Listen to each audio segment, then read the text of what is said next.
In this episode, we dive into the disturbing stories of two infamous British nurses, Lucy Letby and Beverley Allitt, both of whom violated the trust placed in healthcare professionals by committing horrific crimes against their vulnerable patients. We'll explore how Letby, convicted of killing multiple infants, appears to have eerily followed in the footsteps of Allitt, the original angel of death. Join us as we compare their chilling cases, revealing the alarming parallels between these two killer nurses and examining how Letby's methods and motives echoed those of her predecessor.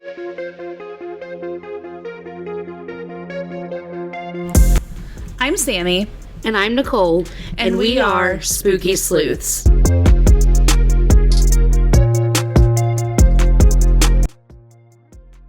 Hey guys. Hello. Welcome back to Spooky Sleuths. We've got a couple serial killer nurses to talk about today. I'm excited. If you don't know, Nicole and I are both former nurses, so this is interesting and close to heart for us. Yeah, and this one especially is going to hit home on a personal level for us. So are you ready? Can't wait. We're going to first talk about Beverley Allitt, who was the original angel of death. She exhibited some worrying tendencies early on growing up. She was one of 4 children, and she would wear bandages and casts over wounds that she would use to draw attention to herself without actually allowing the injuries to be examined. Red flag. Right? She became increasingly attention-seeking, often showing aggression towards others. Beverley spent considerable time in hospitals seeking medical attention for a string of physical ailments, which culminated in the removal of her perfectly healthy appendix. Oh. Which was slow to heal as she insisted on interfering with the surgical scar. So, very attention-seeking. Yeah. And isn't Munchausen's yes, like that? Because by Munchausen by proxy is when they do it to their child. But yeah, but Munchausen's when she does that. To herself. Yes. She was also known to self-harm and had to resort to doctor hopping as medical practitioners became familiar with her attention-seeking behaviors. Red flag number 2. Allitt's behavior in adolescence appeared to be typical of Munchausen syndrome. Hey! And when this behavior failed to elicit the desired reactions in others, she began to harm others in order to satisfy her desire to be noticed. So she was Munchausen, then Munchausen by proxy. I am so smart. You are. I'm really impressed. It's like you're a nurse or something. I know. Speaking of nurses, she went on to train as a nurse and was suspected of odd behavior such as smearing feces on walls in a nursing home where she trained. Like, why? You're just creating more work for yourself. Right. Who do you think's going to clean that up? Right. And you're in training still. It doesn't make a whole lot of sense at all. Other than just attention, whether it be positive or negative. Right. Her absentee level was also exceptionally high, the result of a string of fake illnesses. Of course. Her boyfriend at that time said later that she was aggressive, manipulative, deceptive, claiming false pregnancy as well as rape before the end of the relationship. Wow. Which I always believe the victim, but this is one of those cases when you question the girl who cried wolf. Right. It's hard to tell what is legitimate and what's not. Right. I also hate when people fake pregnancies. Like, I don't even think it's a good April Fool's joke. Like, no, it's heartbreaking. Yeah. It's heartbreaking to those that suffer with infertility issues or have lost children, right. And miscarriages. That used to be one of the biggest things I struggled with whenever my husband and I were trying to conceive before we went through the fertility process, was whenever people would do the April Fool's joke. Right. Like, it's not as funny as you think it is. Don't do that. Despite her history of poor attendance and successive failure of her nursing examinations, so she even failed her exams. Okay, to be fair, those tests are really hard. I passed mine the first time. Same. But they're really hard. Well, they are, but it's because of who she becomes, it doesn't surprise me that she failed her exams. She was taken on, even though she hadn't passed yet, a temporary 6-month contract at the chronically understaffed Grantham and Kesteven Hospital in Lincolnshire in 1991. I know, like, everywhere is understaffed right now, but, like, it's always the places that are understaffed with nobody noticing anything Right. that we It's like, hear about. as long as the shifts are covered, they don't care. Yep. She began work in the children's ward. There were only 2 trained nurses on the day shift and 1 for nights when she started, which might explain how her violent, attention-seeking behavior went undetected for as long as it did. Right. There's no one there to check you. Yeah, it was exactly what you said. I mean, so if you're so understaffed, you fly under the radar. Right. See, I am so smart. Oh, I'm so impressed. On February 21st, 1991, her first victim was 7-month-old Liam Taylor, and he was admitted to the children's ward with a chest infection. Allitt went out of her way to reassure his parents that he was in capable hands and persuaded them to go home to get some rest. When they returned, Allitt told them that Liam had suffered a respiratory emergency, but that he had recovered. She volunteered for extra night duty so she could watch over the boy, and his parents chose to spend the night at the hospital as well. Smart for them to stay after that. Liam had another respiratory crisis just before midnight, but it was felt that he'd come through it satisfactorily. Allitt was left alone with the boy, however, and his condition worsened dramatically, becoming deathly pale before red blotches appeared on his face, at which point Allitt summoned the emergency resuscitation team. Allitt's nursing colleagues were confused by the absence of alarm monitors at this time, which had failed to sound when he stopped breathing. Liam, Sus. right? Suspicious, absolutely. Yeah. Liam suffered cardiac arrest, and despite the best efforts of his attending team, he suffered severe brain damage and remained only alive with the help of life support machines. On medical advice, his parents made the agonizing decision to remove their baby from life support, and his cause of death was recorded as heart failure. Allitt was never questioned about her role in Liam's death. That's insane. Like, how is that not red flags all over the place? It's a baby. And it's it could be one of the first people that she's had pass away on her. And that is always very hard.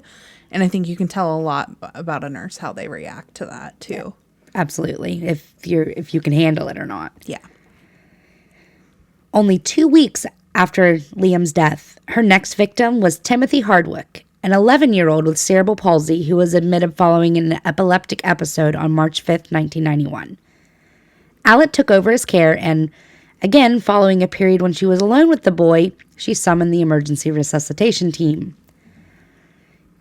They found him without a pulse and turning blue. Despite their best efforts, the team, which included a pediatric specialist, were unable to revive him. An autopsy later failed to provide an obvious cause of death, although his epilepsy was officially blamed. How does that make any sense at all? I mean, I'm not saying it's not possible, but if you're an epileptic, it's not likely you're going to have a you're not going to go into respiratory arrest. Right. And records in the 90s weren't, the greatest. They were better than earlier years, obviously, but, they didn't have to document as often as we do now. Right. So we don't know. Did she try to perform CPR while she waited on the team, as she should have? Right. Yes, you start CPR. I would put my hand on them and reach up and grab the button and come back down and start CPR. Like that. That's just how you do it. You hit the button for a code blue, or you're screaming code blue as you're starting compressions. Right. But because we are talking about Beverley Allitt, I wonder if she even did like the CPR. Probably not. When she heard him running down the hall, she probably was like, "Oh, I've been at this for ages." Right? Probably. Her third victim was 1-year-old Kaylee Desmond. Kaylee was admitted on March 3rd, 1991 with a chest infection from which she seemed to be recovering well. 5 days later, with Allitt in attendance, Kaylee went into cardiac arrest in the same bed where Liam Taylor had died a fortnight before. That's awful. The resuscitation team were able to revive her, and she was transferred to another hospital in Nottingham, where attending physicians discovered an odd puncture hole under her armpit during a thorough examination. Huh. They also discovered an air bubble near the puncture mark, which they attributed to an accidental injection, but no investigation was initiated. Just in case you wanted to know, a fortnight is 14 days. Yes, ma'am. All I can think of is the Taylor Swift and Post Malone song, Fortnite Now. I just think how much I want to play Fortnite. We're not the same. You will not catch me rocking out to Taylor Swift. That is for sure. Post Malone. And Taylor Swift. That's true. That's true. All right. So, no, but how do you not do an investigation whenever you find a puncture wound with an air bubble? Right. That doesn't make any sense. Especially a puncture wound in a place where you know a puncture wound should not be. Right. And even if you think it's an accidental injection in the armpit? No. Yeah, right. 5-month-old Paul Crampton became Allitt's next victim, placed in the ward on March 20th, 91, as a result of a non-serious bronchial infection. So, bronchitis. Yeah. Like that just need to Pretty monitor. Common for kids. Right. Just prior to his discharge, Allitt, who was again attending a patient by herself, summoned help as Paul appeared to be suffering from insulin shock, going into a near coma on 3 separate occasions. Each time, the doctors revived him, but were unable to explain the fluctuation in his insulin levels. Because somebody's giving him insulin. Right, like how are they not picking up on this? You don't just overdose on insulin naturally. That's not how your body works. Exactly. And if anything, it wouldn't produce insulin. And you would go into a coma because your insulin's too high. Yeah, I don't know. Like it's all just... Or your insulin's too low. I mean, your sugar's too high. Yeah, Allitt got away with so much before she was caught. Like, it's insane. Before she was even investigated. Right, they're not even connecting the dots at this point. Or trying to connect dots. It makes me wonder if there were like a bunch of other children not connected to her individually, but that were just like randomly dying. Yeah, I'm not sure, but it makes you wonder. When he was taken by ambulance to another hospital in Nottingham... Ghost... Oh, sorry.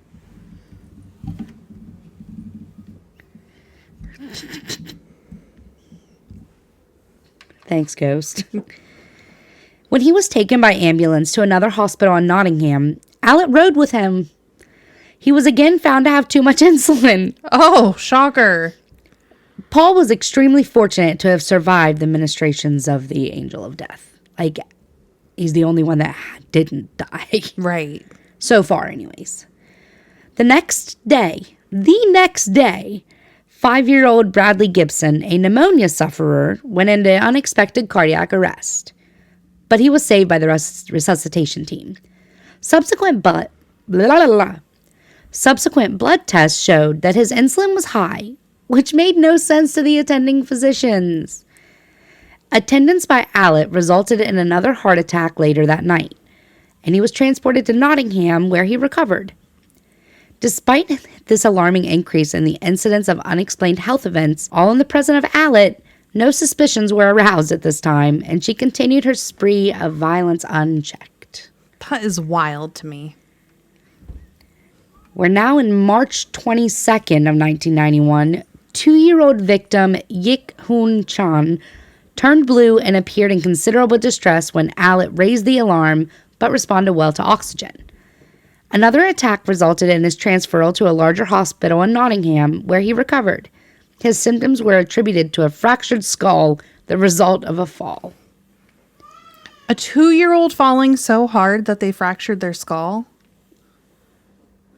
Womp womp. Like whether she did something to him or not, that a fractured skull would not make me think that he would be in a cardiac arrest. Right.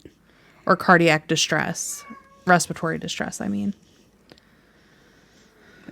It's the way that the attending physicians, called cause of death and everything like that doesn't make any sense to me at all. Me either. And a lot of these deaths. Yeah.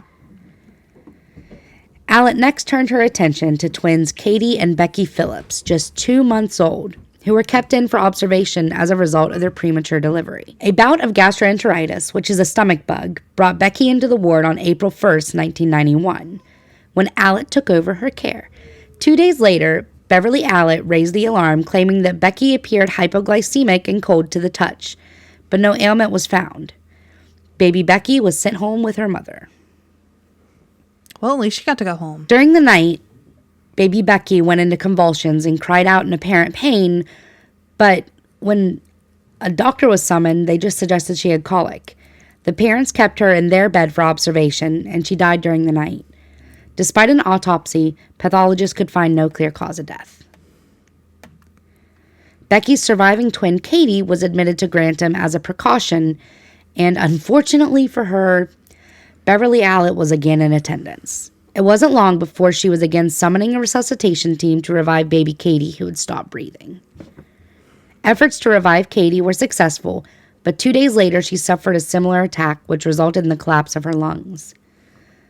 Following another revival effort, she was transferred to Nottingham, where it was found that 5 of her ribs were broken, in addition to having suffered serious brain damage as a result of her oxygen deprivation.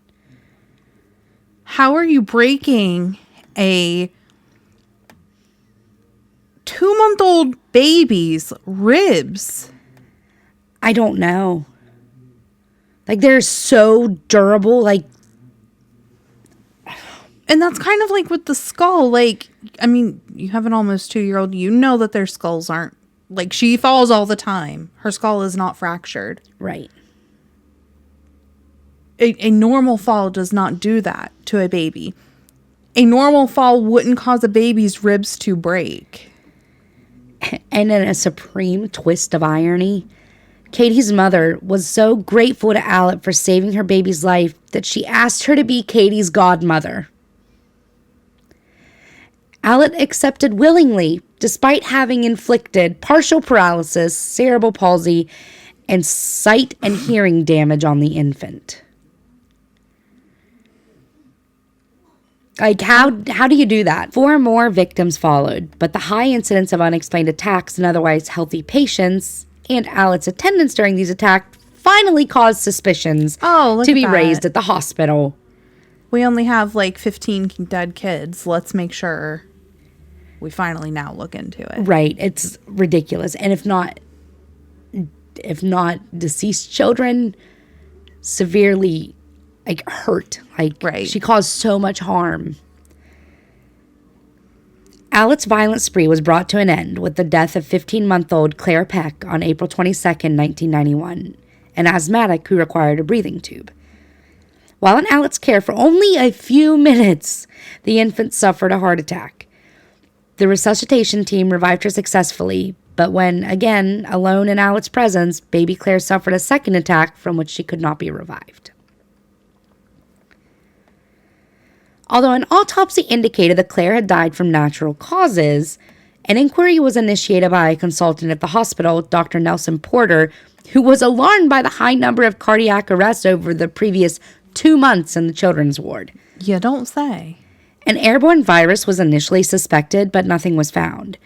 A test that revealed a high level of potassium in baby Claire's blood resulted in the police being summoned 18 days later. Her exhumation discovered traces of lignocaine in her system, a drug used during cardiac arrest, but never given to a baby. The police superintendent assigned to the investigation suspected foul play, and he examined the other suspicious cases that had occurred in the previous 2 months, finding inordinately high doses of insulin in most. Like, that seemed to be her preferred method. Yeah. Further evidence revealed that Allitt had reported the key missing to the insulin refrigerator. Oh. All records were checked, parents of the victims were interviewed, and a security camera was installed. Record checks revealed missing daily nursing logs, which corresponded to the time period when Paul Crampton had been in the ward. When 25 separate suspicious episodes with 13 victims were identified, 4 of whom were dead, the only common factor was the presence of Beverley Allitt at every episode. By July 26, police felt they had sufficient evidence to charge Allitt with murder, but it wasn't until November of 1991 that she was formally charged. Good Lord, I hope she wasn't still, working. Right. I'm honestly not sure. Allitt showed calm and restraint under interrogation, denying any part in the attacks, insisting she had been merely caring for the victims. A search of her home revealed parts of the missing nursing log. Shocker. Further, extensive background checks by the police indicated a pattern of behavior that pointed to a very serious personality disorder, and Allitt exhibited symptoms of both Munchausen syndrome and Munchausen syndrome by proxy, which are both characterized by getting attention through illness, which we kind of talked about earlier. With Munchausen syndrome, physical or psychological symptoms are either self-induced or feigned in order to gain one's attention, while Munchausen by proxy involves inflicting injury on others to gain attention for oneself. It's fairly unusual for an individual to present with both conditions. Right. And I think the most famous case of Munchausen by proxy would be Gypsy Rose and Dee Dee Blanchard. Yes. So, but you really don't hear about people having both. No, this was new for me whenever I was reading about it. That's crazy. Allitt's behavior in adolescence appeared to be typical of Munchausen syndrome, which we discussed. You called that within the first 4 minutes of me reading. Because I'm smart. When this behavior failed to elicit the desired reactions in others, she began to harm her young patients in order to satisfy her desire to be noticed. I feel like it's typically a mother and child when you see Munchausen by proxy. Right, or a caregiver and a family member. Yeah. I think it's very strange, and it may just be, I don't know of a lot of cases like that, but I think it's very strange that it was a nurse and her patient. Yeah. I mean, I've heard of killer nurses, but not for this purpose. Right.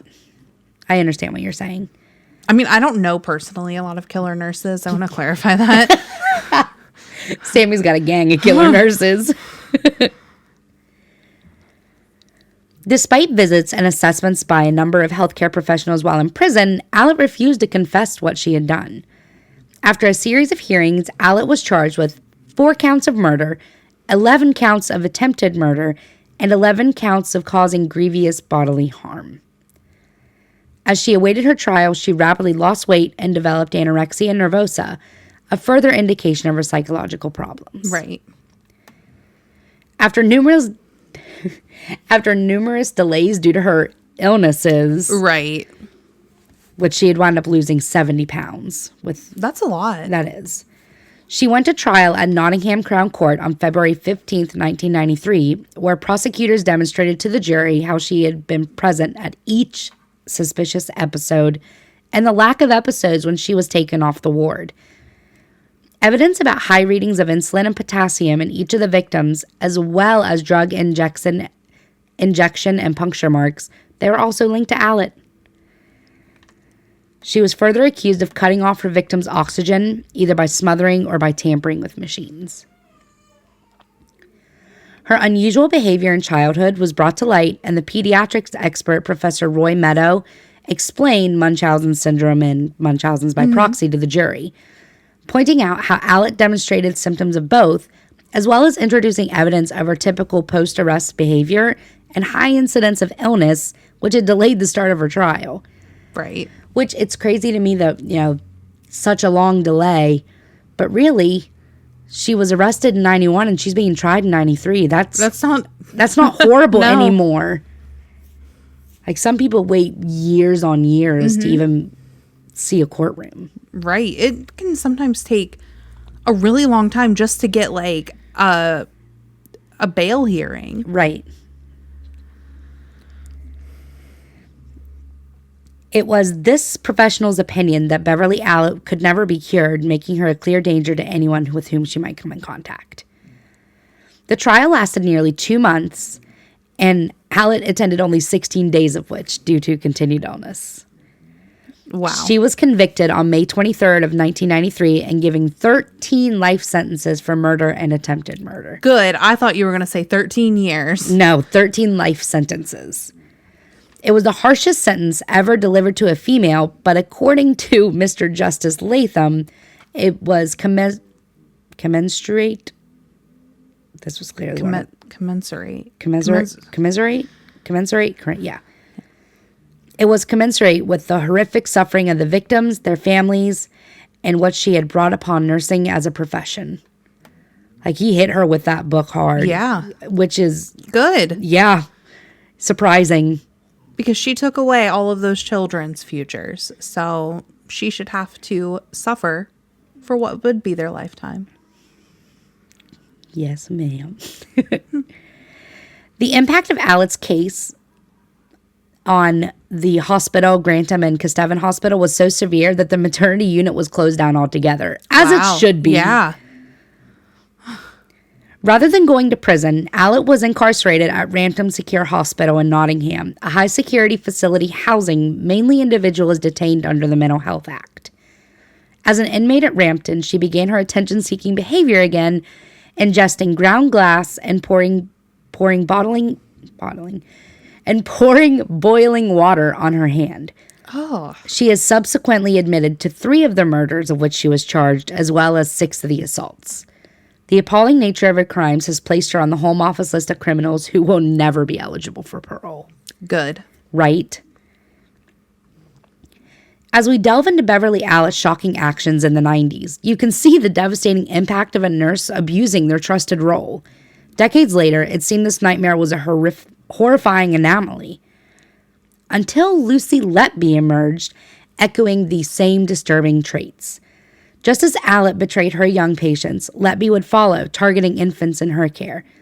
Let's explore how Letby's crimes bear striking similarities and what, if anything, could have been learned from Allitt's case. She is also wild. She's actually the most prolific serial killer of children in modern British history. She will spend the rest of her life in prison after being convicted of killing 7 babies while working as a neonatal nurse in Chester, England. Wow. Letby's crimes so horrified that nation and the world that they could almost be described as unthinkable. Except that they happened before, like we just discussed. Right. Letby's crimes have been repeatedly compared to the murders committed by Beverley Allitt. Although their crimes were committed 24 years apart, both women used similar methods to commit their murders, and their motives remain unclear in both cases. Like, we don't know why. Why kill all these babies? Yeah. Like, why did Beverley choose the children's ward? Is it because they're more vulnerable? Right. We don't know. Stuart Clifton, who was the retired detective who helped bring Allitt to justice, went so far as to call Letby a copycat murderer, suggesting she may have been inspired by Allitt's crimes, and he said it's almost like she read the Allitt book. That's crazy. Letby has been described as cold, calculated, cruel, and relentless, which is almost word for word the phrase used by the judge who sentenced Myra Hindley for the Moores murders more than 50 years ago. Yeah. It was said of Hindley and Rose West that what made their crimes all the more shocking was that these women were so ordinary. And Letby was the epitome of ordinary. She appeared conventional in every way. Like the person Nicola Evans, who spent 6 years analyzing Letby as part of the police investigation, described her in one word: beige. That's weird. Right, but that's how ordinary she was. Yeah. She was just beige.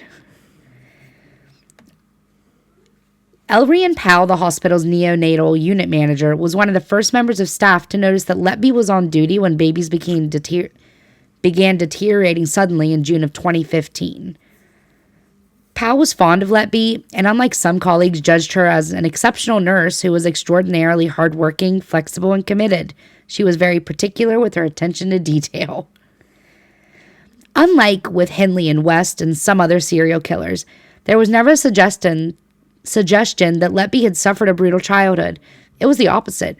Her upbringing seemed positively idyllic. She grew up in a pleasant middle-class neighborhood in Hereford.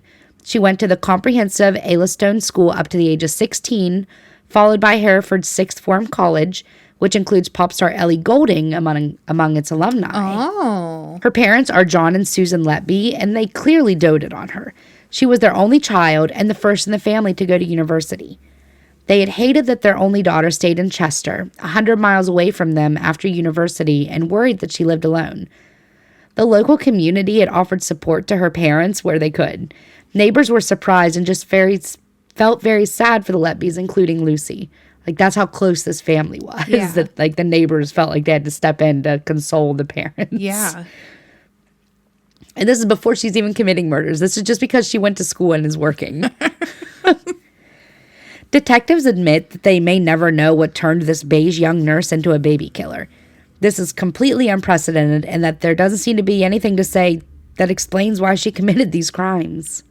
That's so strange. During Letby's studies, she completed numerous work placements. The majority was based at the Countess of Chester Hospital, either on the children's ward or the neonatal unit. She went on to start working full-time at the hospital from January 2012 before qualifying to work with intensive care babies in the spring of 2015. So she became a NICU nurse. Oh. Letby told the court her workload from that time was predominantly spent looking after the sickest babies on the unit. She also revealed how she mentored 5 or 6 student nurses and estimated that she had cared for hundreds of newborn babies during 2015 and 2016. I hope she didn't turn them into baby killers too. Right? Like, I hope you didn't mentor them in that way. To recap, Lucy was accused of murdering 7 babies and attempting to murder 10 others between June 2015 and June 2016. So she cared for hundreds of babies. So how many did she actually... Right. How many did she kill that she isn't charged with? Right.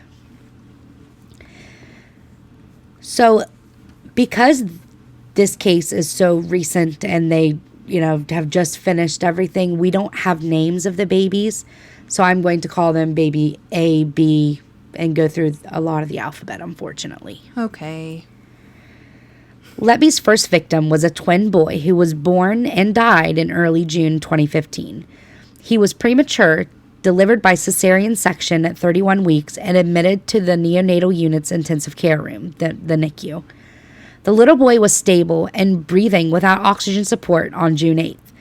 Letby came on shift at 7:30 p.m. and took over his care from another nurse. At 8:26, Letby called doctors to his incubator as he was deteriorating rapidly.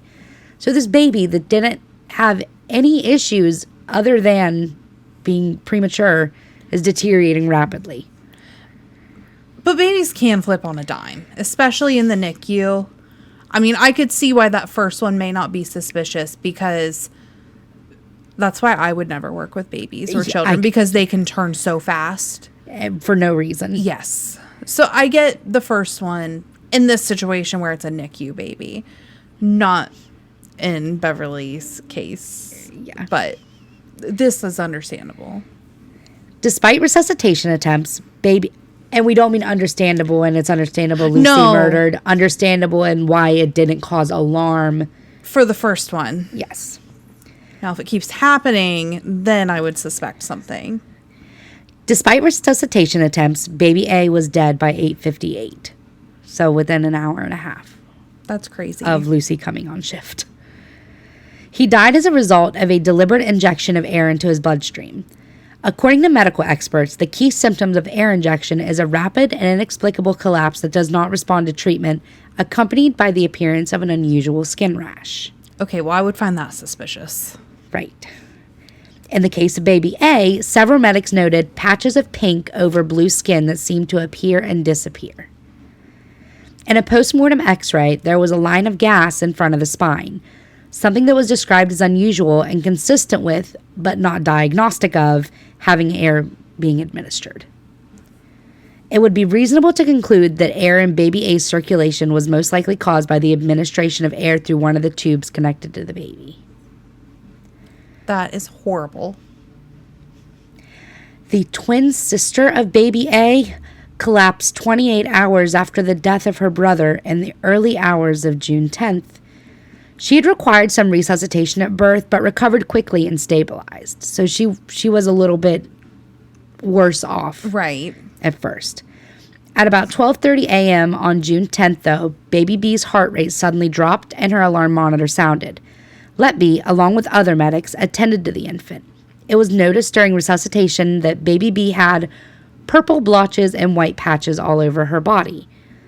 A nurse who treated her, who cannot be named for legal reasons, said she looked very ill. She looked very much like her brother did the night before. Baby B recovered and was eventually discharged a month later.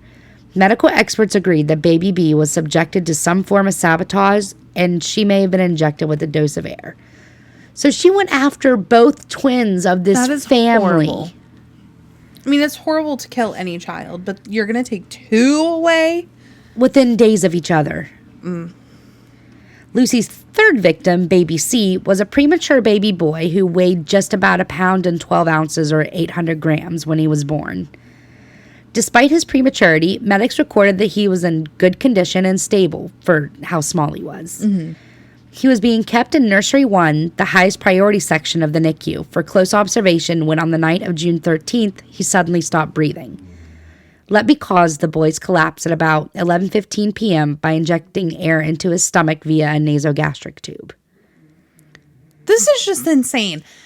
I don't know about you, but I was very anal retentive. Is that the word? Yeah. Okay. I don't understand that word, but I was very anal retentive whenever I was giving a medication or flushing a line, hooking up an IV, that there were no air bubbles, let alone injecting a whole syringe of air. Right. Like, the air bubbles scared me so bad that if I could pawn an injection off on somebody else, I would. Full disclosure. Right. Like we're so worried about the tiniest air bubble getting that in just and caused causing, discomfort and yes, and potentially causing like a PE or something like that. Right. So, let alone injecting a whole syringe of air. PE is a pulmonary embolism, Oh yeah, which is a blood clot in the lung. yeah, but can't injecting air cause PEs? Yeah. Yeah. Okay. I was Yeah, like, wait, you weren't I'm not wrong, am I? No, you weren't wrong. It was just Okay. not everybody knows what a the general PE public. is. Yeah. Yes. While Letby was the designated nurse for another child located in Nursery 3, she was present in Nursery 1 when Baby C collapsed. Like, why are you in Nursery 1? Nursery 1 if you're, like, who you're in charge with is Right. in a completely different nursery. Medics failed to revive him, and he was pronounced dead at 5:58 on June 14th. Babies like this should just not collapse. Like, you would get prior warning that something is wrong. Right. They don't go from being stable into a cardiorespiratory situation within minutes. There is normally some telltale signs, like, we need to monitor closely. There's something going on. Right. Like when we said earlier about how they can flip on a dime. There's still steps. They're not going from perfectly normal to dead in a matter in of a minutes. second. Yeah. Right. Like that's not, you would see their heart rate dropping. You would see their oxygen slowing down. They wouldn't just Right. do that. They rarely collapse in this way, and they are usually responsive to resuscitation, but he was not. Baby D, a baby girl, was the third child murdered by Letby in a 2-week period. Like, there's no Wow. slowdown for her. No. Because this was all done from June to June. Within a year, all of these deaths happened. So this is all within a year. I just can't imagine. Baby D, while the mother of Baby D's water had broken on June 18th, she was not given a cesarean section until 2 days later, following attempts to induce labor. She said she had not been given antibiotics despite being concerned about having an infection. The mother said that when her daughter was delivered, she looked lifeless and was worried because the newborn seemed to be limp, struggling to breathe, and not an even color. But it was noted that although ill, Baby D was responding well to treatment and was not expected to deteriorate. During the night shift of June 21st to the 22nd, the baby girl collapsed several times, with medics struck by the sight of brown and black discoloration in the baby's skin. Despite resuscitation attempts, she was pronounced dead at 4:25 a.m. on June 22nd. Medical experts agreed that there was clear evidence of an infection. Baby D's deterioration and unusual rash was caused by an injection of air. Like, there was clear evidence of an infection, Right. but that's not what the cause of death Right. was. Moving on to Baby E. Baby E was a premature twin boy who was born in late July. Medical notes shown to the court revealed he initially required breathing support but stabilized in the day that followed. On the evening of August 3rd, his mother visited him in the neonatal unit. She walked into her son's room, and he was crying like nothing she had ever heard before. She walked to the incubator and saw blood coming out of his mouth. She knew something was wrong. She recalled Letby standing at a nearby workstation when she entered the room. Letby is said to have told the mother that a registrar was on the way and that she should go back to her ward. With blood coming out of her baby's mouth. That's fine. Right. How do these red flags not being picked up? Because we're on baby E. And there's a lot more. 5. And there's more. Baby E later deteriorated, and his mother was later brought back to the unit where she sat outside in the corridor as medics unsuccessfully attempted to resuscitate him. Baby E lost 25% of his blood volume before his death in the early hours of August 4th. Wow. That is a lot of blood loss. Right. This could have been the result of an inappropriate use of a medical tool. It was concluded Baby E's death was a result of an internal bleed and an injection of air. She hurt that baby. So he already had an internal bleed, assumingly. And she injected it and caused it to kill him when it could have been repaired. Are you ready for the next bit? No. The day after murdering baby E, Letby used insulin to poison his twin brother. Oh my God. The nurse struck after midnight on a night shift, which had started on August 4th as baby F received a new feed of nutrients via a bag connected to an IV line. Shortly after, his heart rate surged and his blood sugars plummeted. Blood samples taken from baby F turned an extremely high insulin level of 4,657 and a very low C-peptide level of less than 169. There's only one explanation for this. Baby F had received insulin from some outside source. The drug had been most likely added to the baby's total parenteral nutrition bag, which is used to intravenously provide feeds to infants. So if this baby was full term, he should have had an insulin level of around 9.2. Can vary if they're preterm all the way up to 18.9.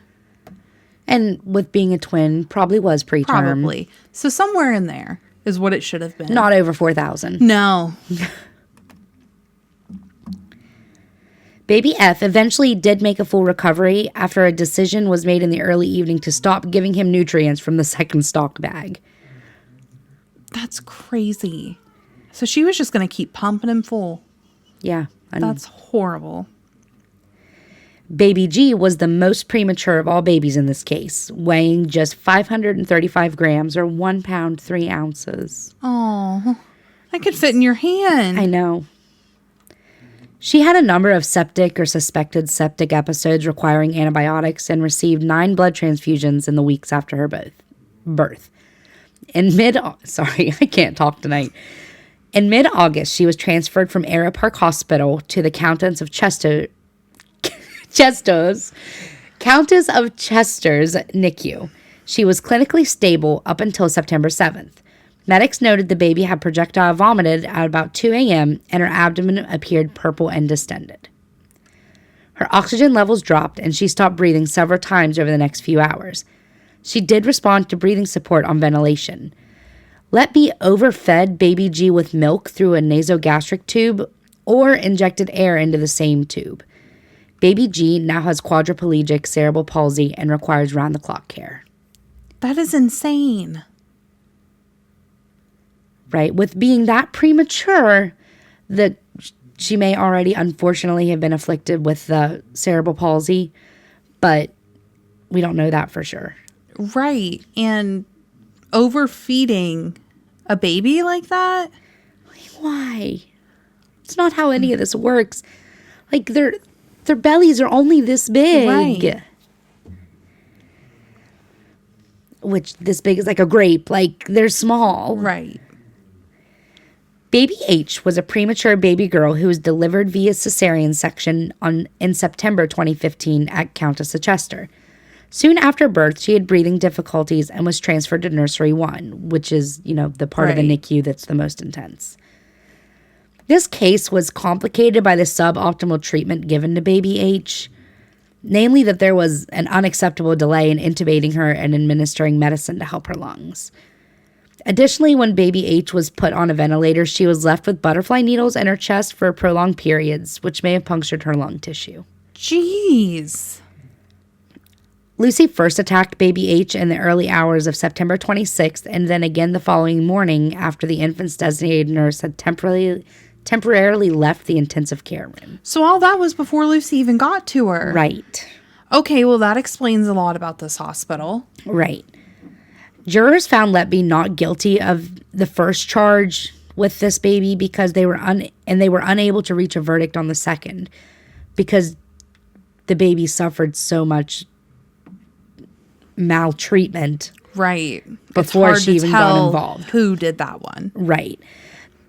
The defense said that baby H was another example of suboptimal care and nothing to do with Lucy Letby. And the jury couldn't make a decision. I don't know if I could have either. This is one that it's hard to go either way. Like, Lucy's obviously shown a pattern, but the hospital failed this baby. Yeah. Baby I was born prematurely at Liverpool Women's Hospital and transferred to Countess of Chester on August 18th. In the first few weeks of life, she had a few problems with her breathing, but all had obvious causes and all were resolved. On September 30th, the baby girl needed emergency attention after she vomited and her heart rate dropped.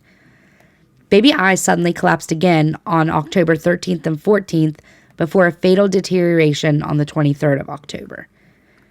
So, Letby murdered baby I at the fourth attempt by administering a fatal dose of air into her bloodstreams. In other words, air was injected into her belly. Right. That interferes with your ability to move your diaphragm up and down and interferes with your breathing. A premature baby girl, baby J, was born at Countess of Chester in late October. She was transferred to Alderhay Hospital in Liverpool on November 1st as it was discovered she had a bowel condition which required surgery. Mm-hmm. She recovered well, though, and was returned to Chester on November 10th. I hate that they returned her to Chester. Right, if she would have just stayed there. And she remained stable until the early hours of November 27th. Wow. She let her stay there for 17 days. The infant suffered 2 unexplained seizures within a 30-minute period and required urgent breathing support. Baby J had never suffered a seizure before. Right. And she'd been there long enough to where they knew. If it was an epileptic episode, Right. It would have shown before then, generally. The collapse didn't have a straightforward explanation and said it could be consistent with some form of obstruction on her airways, such as smothering. Good Lord, she couldn't find a syringe? I don't know. Or did she just want to see it feel it happen with her own hands? I don't know. She's wild. She is crazy. And the defense made a decent point when they were defending Letby on this one as well, because they said that that hospital was out of its depth with baby J and knowing how to treat her. Which, I mean, they sent her out for the surgery and came back and she was good for over 2 weeks. Right. But I would have played it as my this doesn't go with my client's MO. right. She doesn't usually smother her victims. Yeah, they argued an assumption of deliberate harm has been made rather than an alternative explanation of a baby receiving inadequate care. And the jurors couldn't decide either. They were unable to reach a verdict on this baby. Despite being born at 25 weeks and weighing just 1 pound 10 ounces, baby K was considered in as good a possible condition with a baby born that early. Right. As a precaution, an hour and a half after baby K's birth arrangements were made to transfer her to a more specialist unit at Arrow Park Hospital in Wirral. While waiting for transport, baby K's designated nurse Joanne Williams left the baby girl in Letby's care. In the early hours of February 17th, Letby deliberately dislodged baby K's breathing tube. Oh. The trial heard from consultant Dr. Ravi Jayaram, who felt uneasy about Miss Letby being left with the infant. People are starting to pick up on Letby's malpractice. Finally. He had stated, at this point in mid-February, we were aware as a team of a number of unexpected and unusual events, and we were aware of an association with Lucy Letby. That's all we were aware of. No cause and effect had been ascribed at that point. Dr. Jerem told jurors that when he went to check on baby Kay, he saw Letby standing by her incubator. Dr. Jerem said he noticed the girl's birthing tube. Whoa. Whoa. Not birthing tube.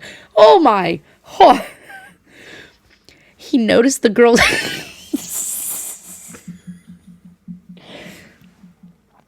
He noticed the girl's breathing tube had become dislodged and that Letby was doing nothing to correct the DSAT until he arrived. I can't decide what I think a birthing tube is. Because either way, it's inappropriate for him down there. He's afraid to be looking at anyone's birthing tube. Yeah. The baby was given rescue breaths and she eventually stabilized but died 3 days later. Letby's not accused of her murder. Letby is not accused of her murder. However, I still included this baby because Letby clearly was malpracticing. Like, it was still a baby. She didn't help. A twin boy born in early April of 2016, baby L, stabilized after treatment for mild low blood sugar. He was moved to Nursery 1, the highest priority section, shortly after birth.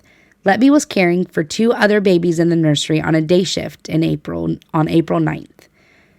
In the hours that followed Letby's arrival, baby L's glucose levels fell abnormally low and he had to be given additional doses of glucose in an attempt to correct the hypoglycemia, low blood sugar. They proved ineffective. Blood tests were subsequently conducted on baby L and they revealed a very high level of insulin in his blood, with the reading being at the very top of the scale that the equipment was capable of measuring. Wow. Baby L went on to recover and was discharged from the hospital the following month. The only explanation for this anomaly was that synthetic insulin, a drug not prescribed to baby L, had been administered. This was a deliberate act of sabotage done by Letby with the intention of killing him. Baby L's twin brother, baby M. Of course. I don't know why she keeps going for the twins. Anyways, baby M suffered an unexpected life-threatening event at about 4 p.m. on April 9th, the same time that his twins' blood sugar levels were dangerously low. Dr. Ravi Jaram, again, attended the crash call for baby M, and he noticed unusual patches of discoloration on his skin, which he thought was similar to what he had seen in the cases of baby A and baby B. Baby M needed 6 doses of adrenaline within a 25-minute period and resuscitation before he stabilized. Medics could find no cause for a sudden collapse. Like his brother, baby M went on to recover and was discharged from hospital the following month. The likely cause was an injection of air. Baby N was born in June 2016, very early June 2016. In the hours after his birth, he was stabilized, and his clinical condition was described as excellent by medics. He did, however, have a blood disorder, which made him more prone to bleeding. I'm assuming hemophilia. Baby N's 3 deteriorations in June 2016 were consistent with some kind of inflicted injury or him having received an injection of air. I like how they noticed that something was going on with her, but waited way too long. Still let her treat babies. In the early hours of June the 3rd, baby N experienced sudden deterioration and was heard screaming and crying for 30 minutes. Why are you listening to a baby cry and scream for 30 minutes? How can you listen to a baby cry and scream for 30 minutes? I cannot. I do not possess that. And that's why your baby controls you, though. Facts. Medical experts said the incident was consistent with the boy having been attacked. Jurors convicted her on this count of attempted murder. On June 15th, baby N suffered further collapses and bleeding was noted at the back of his throat. This baby N, Poor baby. Poor all these babies, but baby N, she kept failing to do something. Right. The bleeding was a result of trauma to his upper airway. Baby N was another baby who received suboptimal care and should have been treated elsewhere at a specialist unit. So the jury was unable to reach a verdict on these 2 counts. But on the one where he was heard screaming and crying, like, she was convicted on that count of attempted murder. Well, good. But just not for every one of Baby N's. Yeah. Baby O was one of triplet brothers and was born in good condition in June 2016. He was stable up until the afternoon of June 23rd when he suffered a remarkable deterioration. At 2:40 p.m., he collapsed and was moved to Nursery 1, where he was stabilized for a period. At about 4:15, the boy suffered a further collapse, which required resuscitation, including compressions. Those efforts were unsuccessful, and Baby O was ultimately pronounced dead at 5:47.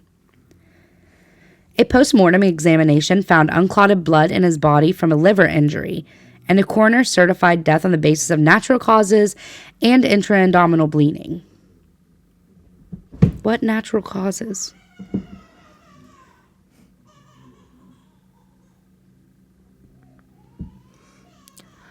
I don't know. It's not really natural to have air pumped into you. An independent pathologist who reviewed this case said in his opinion, Baby O had suffered an impact injury to his liver akin to a road traffic collision.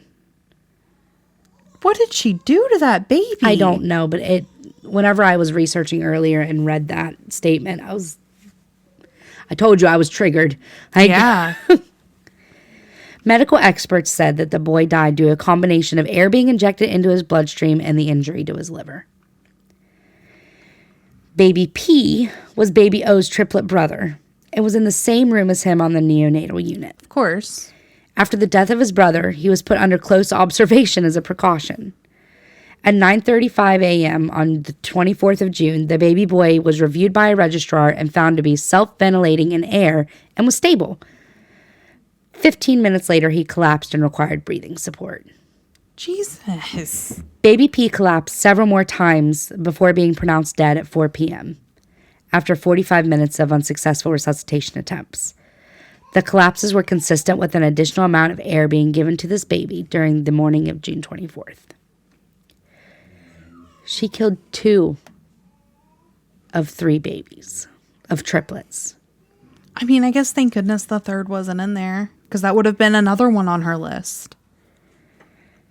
Baby Q was born in late June 2016 and was initially stable. This isn't the third one, right? No. Okay. No. Baby Q is just the next. Yeah. Unfortunately, the next one.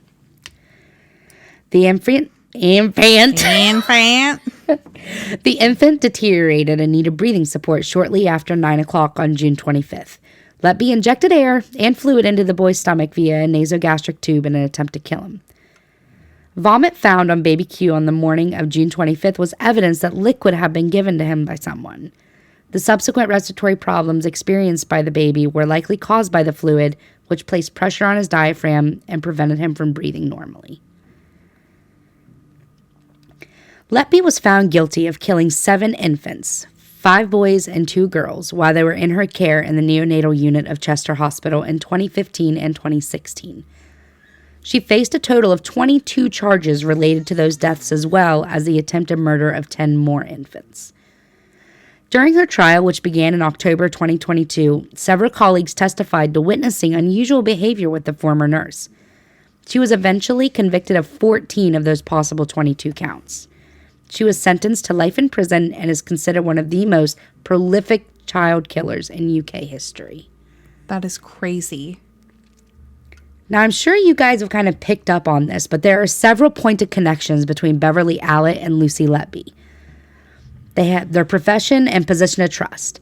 Both were trusted pediatric nurses who exploited vulnerable patients, infants, and children in hospital settings. The victim profile. They targeted defenseless young patients who required critical care, preying on those who were least likely to defend themselves or able to defend themselves. Their methods, they both used injections, often manipulating insulin or air injections to harm patients subtly, making it difficult for colleagues to detect foul play. They both used psychological manipulation. They each acted sympathetic and helpful around staff and families, deflecting suspicion even as patient deaths or collapses rose dramatically when they were on duty. Institutional oversight. In both cases, early warning signs, including unusual clusters of patient deaths or health incidents, went unaddressed by hospital administrations, leading to continued harm. These connections reveal a disturbing pattern of trust, betrayal, and institutional failure in preventing abuse in healthcare settings. Lucy Letby and Beverley Allitt stories aren't just about individuals who committed horrific acts. They highlight systemic gaps that allowed their actions to go undetected for far too long. Cases like theirs force us to confront uncomfortable questions about healthcare oversight, institutional responsibility, and the crucial safeguards needed to protect vulnerable patients. These chilling cases remind us why transparency, vigilance, and trust are so essential within healthcare. Wow. I'm triggered too now. Right? That's why I was texting you earlier today, and I was like, this is awful. This is horrible. Mind you, I have been supposed to research these cases for months now, and I've kept putting it off. And you chose the baby killers. I know. You have a NICU baby. I know. That's originally why I was intrigued. And then I went down one rabbit hole and then found these two that were like carbon copies of each other. Right. It was wild. Very good. If you guys made it to the end of this video, leave a hospital emoji. Make sure you guys subscribe to our YouTube channel. Give this video a share, like, comment. You know what you gotta do? You gotta smash that like button. It's been a while. It has been a while. If you're listening to us on Spotify or Apple Podcasts, make sure you leave a rate and review. Or if you're listening on Spotify, leave us a comment. Let us know what you think about this episode. You can check us out on TikTok and Instagram at Spooky Sleuths Pod. We're very active over there, and we'll see you there. And on that note, Stay spooky, friends.